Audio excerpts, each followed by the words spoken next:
Bonsoir à toutes et à tous et bienvenue au Journal du Soir sur Télé Liban.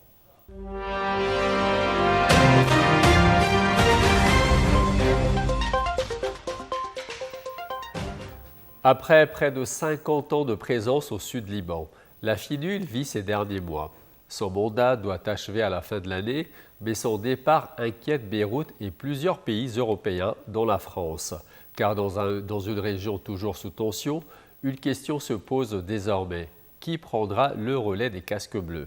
Plusieurs scénarios sont sur la table du Conseil de sécurité de l'ONU, réuni vendredi à New York. L'enjeu, éviter un vide sécuritaire au sud Liban et définir les contours d'une future présence internationale.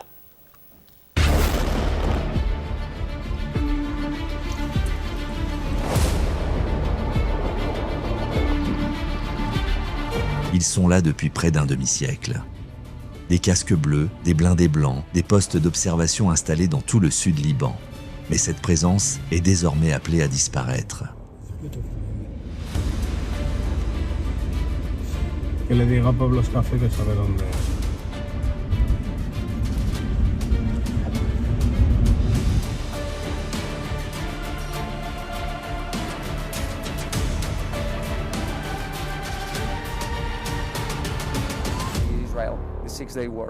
Le compte à rebours est lancé pour la FINUL. Après près de 50 ans de présence, son mandat opérationnel doit s'achever à la fin de l'année. Et sur le terrain, la situation reste sous haute tension.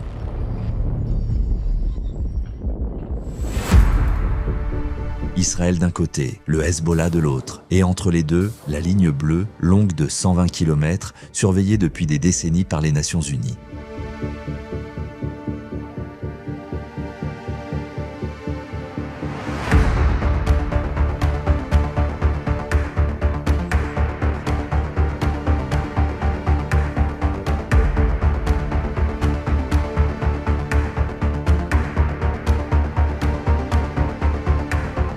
Pour Antonio Guterres, pas question de laisser un vide. Le secrétaire général de l'ONU propose 3 scénarios, selon les options, entre 2000 et plus de 5500 personnels en uniforme pourraient rester au Liban. Des observateurs, des soldats, des moyens logistiques et peut-être même une unité maritime. Une présence réduite, mais avec des missions essentielles. Nous avons écouté les autorités libanaises qui nous disent qu'elles souhaiteraient garder une présence des Nations Unies, pas nécessairement identique à celle de la FINUL, avec notamment des fonctions dans le domaine de l'observation, du reporting, de la liaison, de la déconfliction, certaines capacités importantes, y compris d'ailleurs dans le domaine de l'action en matière de mines. Une perspective soutenue par Beyrouth, mais aussi par plusieurs pays européens, et en première ligne, la France. Depuis 1978, les militaires français participent à la FINUL. Ils sont encore près de 700 aujourd'hui au Liban. Basés notamment à Deir Kifa, ils constituent avec les Finlandais la force de réaction de la FINUL capable d'intervenir dans toute sa zone d'opération. Patrouille, reconnaissance, déminage, surveillance.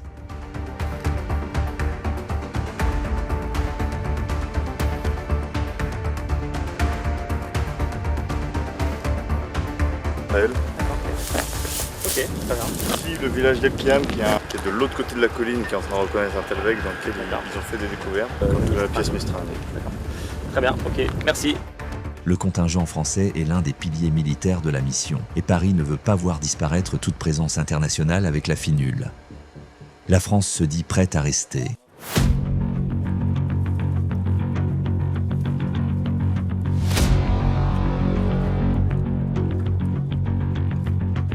Avec l'Italie et d'autres partenaires européens, elle travaille déjà à une autre formule. Une coalition internationale déployée à la demande du Liban pour soutenir l'armée libanaise et accompagner la stabilisation du Sud. Car pour Paris, l'objectif reste le même, permettre à l'armée libanaise d'étendre progressivement son autorité dans cette région.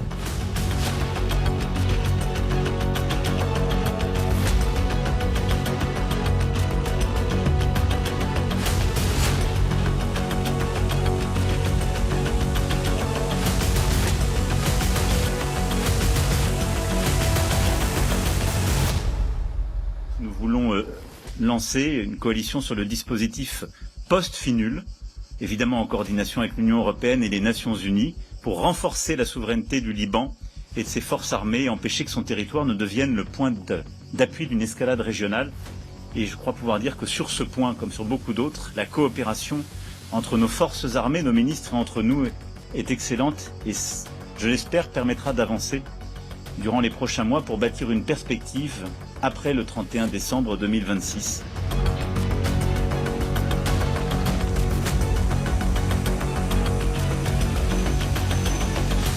Mais Washington n'est pas sur la même ligne. Les États-Unis avaient poussé l'an dernier pour mettre un terme à la FINUL. Ils remettent plus largement en cause le coût et l'efficacité de certaines opérations de maintien de la paix. The provisional agenda for this meeting is the situation in the Middle East. Une prolongation de la FINUL paraît donc aujourd'hui difficile. Français et Européens travaillent déjà à l'après aux côtés de l'armée libanaise. Une nouvelle architecture de sécurité reste à définir. Car si le départ des casques bleus est désormais programmé, leur succession, elle, reste encore à construire.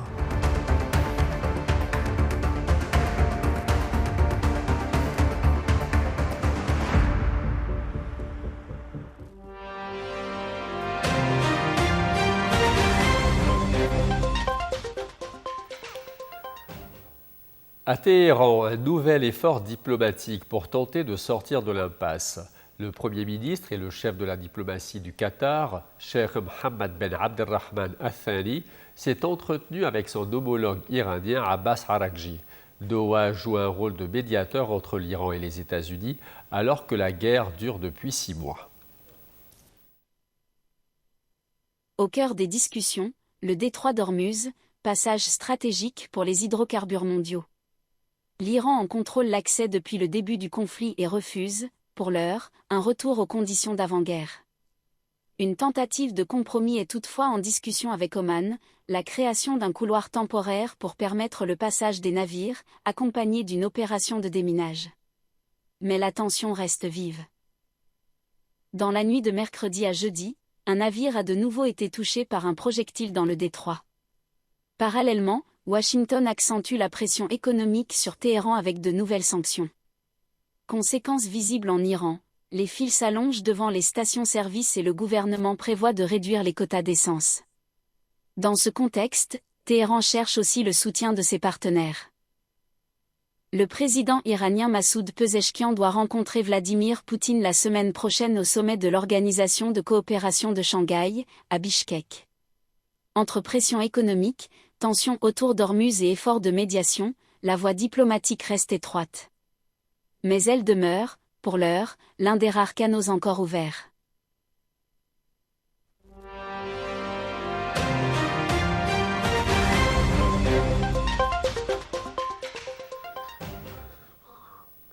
En Russie cette fois, Moscou veut calmer les spéculations sur ses intentions militaires tout en affichant le renforcement de ses alliances. Le Kremlin dément toute menace russe contre l'OTAN après des informations de la presse américaine faisant état d'une visite à Moscou du directeur de la CIA, John Ratcliffe.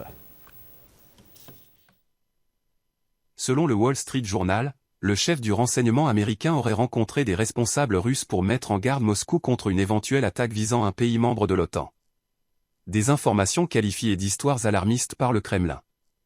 Le porte-parole Dmitri Peskov affirme que ces informations n'ont rien à voir avec la réalité ni avec les intentions de la Russie. Même démenti du côté du chef des renseignements extérieurs russes, Sergei Naryshkin, qui assure que sa rencontre avec John Ratcliffe n'avait rien d'inhabituel. Donald Trump a lui aussi minimisé la portée de cette visite, la qualifiant de semi-routine, tout en laissant entendre qu'elle pourrait être liée à la guerre en Ukraine. Une rencontre qui intervient alors que les négociations pour mettre fin au conflit restent dans l'impasse et que les relations entre Moscou et Washington demeurent fragiles. Dans le même temps, Vladimir Poutine mise sur son partenariat avec Pékin. Le président russe entame une visite de 2 jours en Chine, où il doit rencontrer Xi Jinping pour renforcer la coopération entre les deux pays. Une importante délégation accompagne le président russe, avec des ministres, des responsables économiques et les dirigeants de grandes entreprises énergétiques. Un déplacement hautement stratégique pour Moscou, toujours confronté aux sanctions occidentales liées à la guerre en Ukraine. Au programme des discussions, le renforcement du partenariat russo-chinois, mais aussi plusieurs crises internationales, notamment la guerre en Ukraine et la situation en Iran. Entre démentis face aux accusations occidentales et rapprochement avec Pékin, Moscou affiche ainsi une double priorité, préserver ses relations avec Washington tout en consolidant son ancrage stratégique en Asie. Transformé en cimetière, à Timur, dans le nord du Népal, à la frontière avec la Chine, un mur d'eau et de boue a déferlé depuis les montagnes, emportant maisons en route et habitants sur son passage. Des milliers de personnes ont trouvé refuge sur les hauteurs, parfois in extremis. D'autres n'ont pas eu le temps de fuir.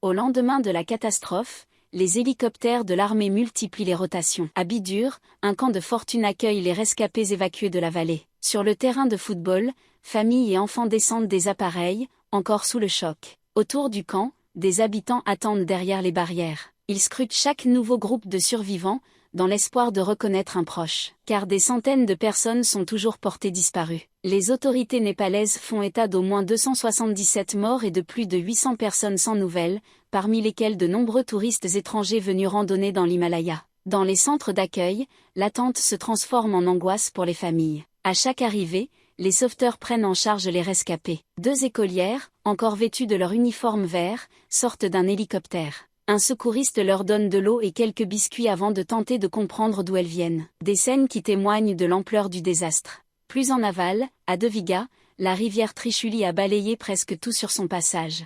Sur une centaine de maisons qui bordaient le cours d'eau, une seule serait encore debout. Même là, plusieurs occupants ont été ensevelis sous le torrent de boue. Routes coupées, habitations détruites, arbres déracinés. Toute la vallée porte les traces de la violence de la crue. Les opérations de recherche se poursuivent, malgré des conditions extrêmement difficiles. Les sauveteurs inspectent les débris, les berges et les zones recouvertes de boue à la recherche de survivants et de disparus. Pour ceux qui ont échappé au flot, il faut désormais survivre dans une vallée méconnaissable. Et pour les familles, une autre épreuve commence. Attendre, encore, qu'une liste de survivants permette enfin de retrouver un visage familier. Et enfin, à l'heure où Baalbek fait de nouveau parler d'elle dans un contexte marqué par les tensions, c'est par la musique et la culture que son esprit a choisi de résonner à Ajaltoun.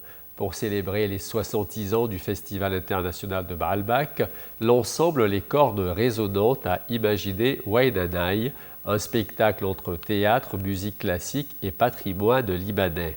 Une soirée placée sous le signe de la mémoire, de la création et surtout de l'espoir de retrouver un Liban où la culture et l'art peuvent à nouveau rassembler.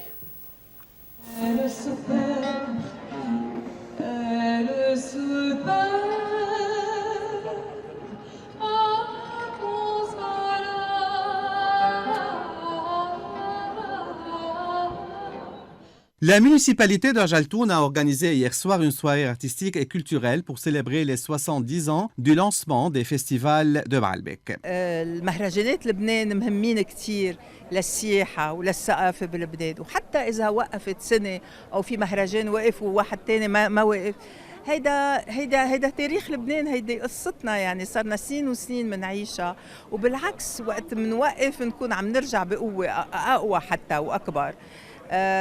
مهرجانات تبع لبنان رمز كتير مهم. صحيح نحن أول مهرجان بلبنان من 70 سنة، بس الباقيين عندهم أهميتهم كل واحد بمنطقته، وهيدي قوتنا نحن كلبنانيين، بنعرف نتأقلم وبنعرف نكمل وبنعرف نعرف نزيح جنب وقت ضروري، نزيح جنب ونرجع بقوتنا بقوة قوية. واليوم لما نحن عم نستذكر بعلبك الزمن الجميل، نحن كمان عم نستذكر لبنان الزمن الجميل. Malgré tout ce qu'on a vécu comme drame, la guerre qui a sévi cette année, c'est pour nous une résistance culturelle de faire des festivals dans les villages, comme ce qu'on a fait hier et aujourd'hui et demain à Ajaltoun. C'est une façon de donner de la joie aux gens, aux Libanais, malgré tout ce qui s'est passé, et de faire un peu oublier aux gens la tristesse des jours passés. C'était une décision difficile pour prendre pour faire les festivités d'Ajaltoun, car à cause de la situation instable au Liban, mais après tout, on a décidé de le faire. La soirée a été ponctuée d'une pause musicale et artistique assurée par l'ensemble Les Cordes Résonnantes, dirigé par le maestro Jodao. Ajaltoun a rendu hommage ce soir au Festival international de Baalbek en espérant de se rencontrer l'année prochaine à Baalbek pour fêter les 70e anniversaire. Pierre Elbeya et le Liban. C'est la fin de ce journal. Merci à vous de votre fidélité. Excellente fin de soirée et à très bientôt.